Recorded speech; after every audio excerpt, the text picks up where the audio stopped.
সত্যবাদী হওয়া, সাদিক হওয়া, সুদুকুল লিসান, সুদুকুল লিসান হওয়া। সুদুকুল লিসান মানে সত্যবাদী, যার জবান সত্য কথা বলে। আল্লাহর প্যারা হাবিব সাল্লাল্লাহু আলাইহি ওয়াসাল্লামকে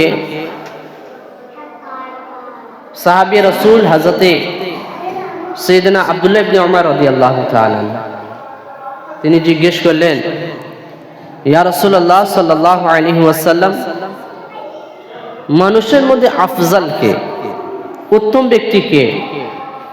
আল্লাহর প্যারা হাবিব সাল্লাল্লাহু আলাইহি ওয়াসাল্লাম ঘোষণা করলেন, সুদুকুল লিসান, যে জবান দিয়ে সত্যবাদী হয়ে থাকে। জবান যার সত্য কথা বলে তার উপর সবসময় আল্লাহ রাব্বুল আলামিনের রহমত হয়ে থাকে।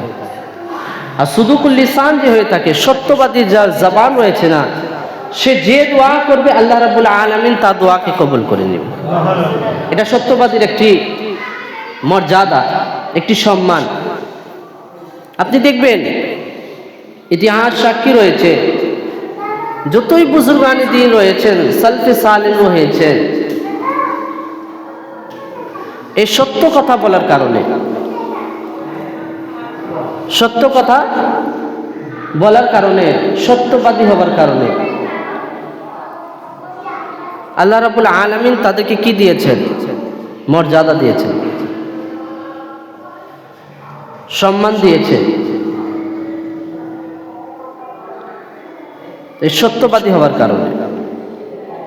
আর যারা সত্যবাদী হয়ে থাকে না, যখন অন্তরের মধ্যে ভয় থাকে, তো এই ভয় থাকার কারণে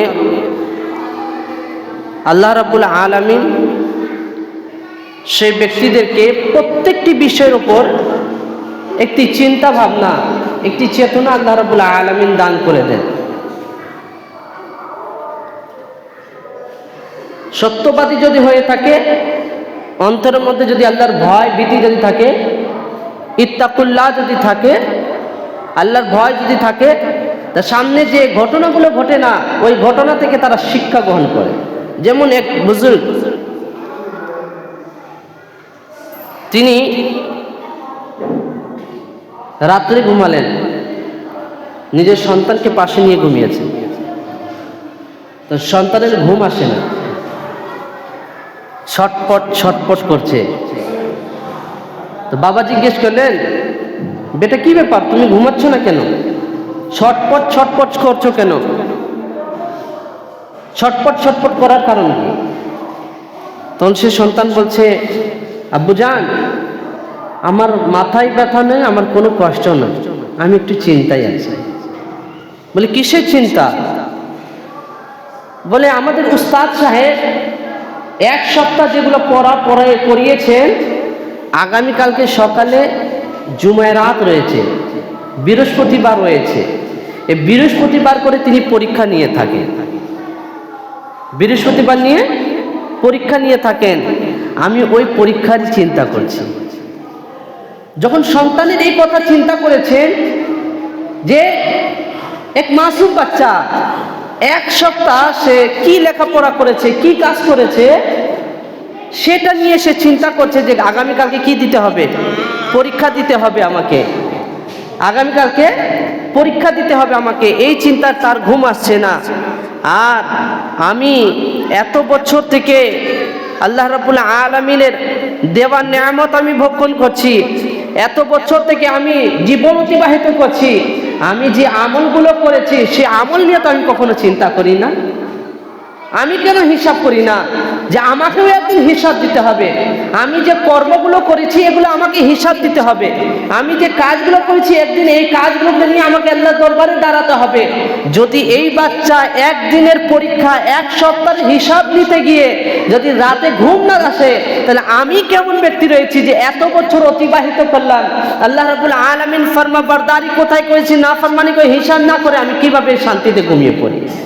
দেখেন বুজুর্গানের দিনের চিন্তা ভাবনা, একটি বাচ্চার একটি কথা দ্বারা তিকির করলেন, নিজের মধ্যে একটু পরিবর্তন আনার চেষ্টা করলেন, চিন্তা করলেন, আখিরাতকে নিয়ে চিন্তা করলেন ভবিষ্যৎ নিয়ে যে আমাকেও তো একদিন দাঁড়াতে হবে, এই বাচ্চা তো দুনিয়ার পরীক্ষার জন্য ঘুম আসছে না, আমাকে তো আখিরাতে পরীক্ষা দিতে হবে, আমাকে তো আখিরাতের প্রস্তুতি গ্রহণ করতে হবে। সেই জন্য সবসময় মনে রাখবেন যে আল্লাহ রাব্বুল আলামিন আপনাকে আমাকে দুনিয়ার মধ্যে পাঠিয়েছেন, কোনো না কোনো একটি পরীক্ষা হবে, কোনো না কোনো একটি কাজ হবে। রাবিয়া বাসারিয়া রাদিয়াল্লাহু তাআলা আনহা তিনি দেখলেন যে এক ব্যক্তি মাথার মধ্যে কাপড় বেঁধে আছে। কি বেঁধে আছে? কাপড় বেঁধে আছে। রাবিয়া বাসারিয়া রাদিয়াল্লাহু তাআলা আনহা তাকে জিজ্ঞেস করলেন, কি হয়েছে, তুমি মাথার মধ্যে এভাবে কাপড় বেঁধে রয়েছে কেন? বলে, আমার মাথার মধ্যে প্রচন্ড ব্যথা, তাই আমি কাপড় বেঁধে নিয়েছি। রাবিয়া বাসারিয়া রাদিয়াল্লাহু তাআলা জবাব দিচ্ছেন, মানুষ শুকরগুজার হতে পারে না।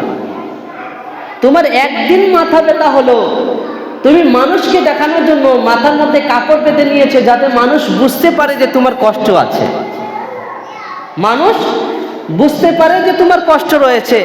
আল্লাহ যে তোমাকে এতদিনে তোমাকে সুস্থ রেখেছিলেন, তুমি কতবার আল্লাহর শুকরিয়া আদায় করেছো, কতবার চিন্তা করেছো এই বিষয়ে। একদিনের কষ্টকে তুমি জাহির করে দিলা, আল্লাহ যে তোমাকে এতদিন সুস্থ রেখেছেন, নিয়ামত দিয়েছেন, সেটা কিভাবে জাহির করবা? তাই একদিনকে এই কষ্ট কি সহ্য করা যেত না? দেখেন, বুজুর্গানে তিনি নিজেরও সংশোধন করেন, মানুষেরা সংশোধন করার চেষ্টা করেন। সেজন্য আল্লাহ যে হুকুম দিয়েছেন না, সে হুকুম অনুযায়ী কি করতে হবে? আমল করতে হবে। আল্লাহ যখন বলেছেন, ইয়া আইয়ুহাল্লাযীনা আমানুত্তাকুল্লাহ, তোমরা কি করো? হে ইমানদার, আল্লাহকে ভয় করো, আল্লাহকে ভয় করো। ওয়া কুনু মা'আস সাদিকিন, এবং সত্যবাদীর যারা রয়েছে তাদের সত্যবাদীদের সঙ্গী হয়ে যাও। সত্যবাদীদের যদি আপনি সঙ্গী হয়ে যাবেন, যখন আপনার কাছে সুদুকুল লিসান থাকবে, সত্যবাদী আপনার জবান যদি থাকে না, এই জবানের মধ্যে আল্লাহ একটি আলাদা পাওয়ার দান করে দিবেন। আপনি আল্লাহর কাছে হাত উত্তোলন করবেন, নিজের জন্য যা দোয়া করবেন আল্লাহ সেটাও কবুল করবেন, মানুষের জন্য যা দোয়া করবেন সেটাও কবুল করে নেবেন। আজকে আমাদের হয়তো 100-র মধ্যে একটা লোক সত্যবাদী পাওয়া যায়।